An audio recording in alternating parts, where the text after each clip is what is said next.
Hi everybody, another Morphy Richard steam video. Now this is one of the spare irons I was telling you about we repaired. This didn't have a faulty switch. This had a faulty valve inside, which we fixed. This is the Power Steam Elite Morphy Richards again. Now this had an intermittent steaming problem when you press the button. Now when I first took it apart, down here, if you can see that insulation tape on there, this mobile flex holder have been rubbing up and down on the insulation on the cable and chafed through, so we repaired that. But when I did that, I noticed these joints. Now let me try and hold that. These solder joints are bent. Hold on. Oh, excuse me. They're bent through 90 degrees. And when a joint's 90 degrees, oh, here we go again. You could feel the joint didn't feel right. Now peeling back the heat shrink, you can see the cable's all frayed. Oh bloody hell, I'm almost allergic to this iron. So I'm going to cut that off, resolder it, and the other one is the same. That might be why. Oh shit. We're getting intermittent steaming. Now I'm going to do them one at a time so I don't get them mixed up.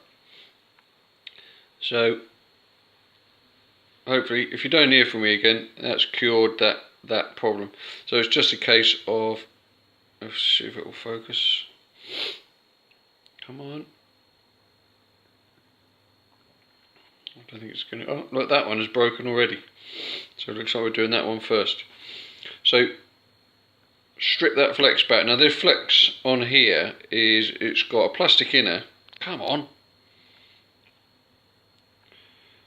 But like a furry outer, so you need to trim that off carefully before you cut tin that, then solder it on there.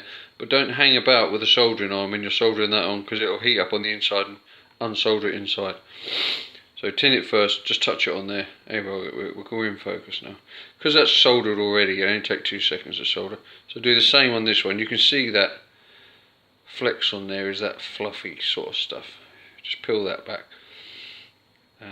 Trim that back, solder it, put it back together. Obviously wrap it in insulation tape. Obviously again, make sure you've got this unplugged while you're doing this. And hopefully that'll be the intermittent steaming problem fixed. Seems about 90% of the problems with this iron is from this switch. Now the ones you buy, the replacement, has got a bigger, you can hear that clicking. If you don't get that clicking noise on the switch is broken. And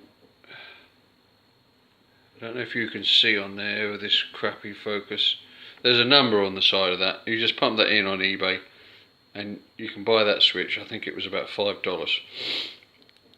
And that comes with the wires, and all you have to do is, and I think I told you before, is it connects into there, but it comes with this cable as well. And you have to connect that to the base plate. So if you have any questions about that, let me know, because I've got another one of these irons upstairs taken apart, and I can always take it apart and show, do a video on how it connects. But I'm going to resolder that on, put it back together. When you put it back together, you're going to make sure that spring goes onto that there. Otherwise it doesn't spring back. When you do take it apart, you have to be careful. The back of this has got a funny little thing on the end of it, and it's quite easy to break. There's that clicker, there's a tiny little white pin that can drop out. You don't need it, but you can drop out, and the little plastic fitting can break. You have to be ever so careful when you pull the plate off. Take this off. Anyway, that's hopefully that'll rectify the problem. So that is intermittent steaming fault. Broken wires on the switch. Okay guys, okay, bye.